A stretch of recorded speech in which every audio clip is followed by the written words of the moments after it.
En futbol, la baixa de Javi Ballesteros deixa el Lleida Esportiu pràcticament sense opcions en atac de cara al partit d'aquest diumenge a Reus. Emili Vicente, que tampoc podrà comptar amb Jesús Imaz, que haurà de complir partit de sanció, espera que el club mogui fitxa per incorporar un jugador ofensiu en els pròxims dies.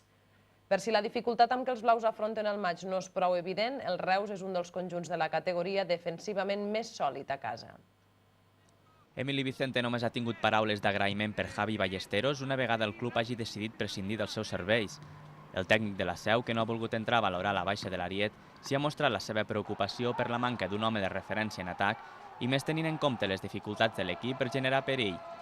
En aquest sentit, el tècnic espera que el club pugui incorporar un futbolista ofensiu en els pròxims dies.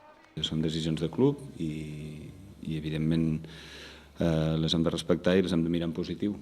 L'important és que les dues parts quedin satisfetes d'aquesta situació, que hi hagi un bon acord i per la meva part agrair tot el treball que ha fet el Javi, que ha estat excel·lent.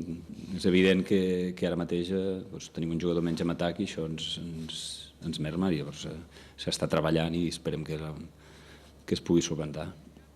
A aquest contratemps cal afegir-hi la baixa d'Imaz per sanció i la intensitat defensiva del rival. I és que dels 9 partits que han jugat els del Baix Camp a casa, només en 3 ocasions el conjunt visitant ha sigut capaç de batre la porteria local. És un equip que defensa molt bé, ha guanyat 6 partits 1-0, o 5 partits 1-0, ho sabeu, i l'altre l'ha guanyat 2-1. Rentabilitza al màxim els gols que fa i defensivament és molt sòlid, excepte un dia que van tenir un daltabaix a la segona part, pràcticament no han encaixat gols a casa. I això ens obligarà a ser precisos, a insistir i a intentar aprofitar bé les ocasions que puguem generar. Casquero i Verdú també han de complir un partit de sanció i per tant no viatjaran amb l'equip. Qui segurament sí ho farà és Carlos Barreda, que podria ocupar la posició de Verdú a lateral.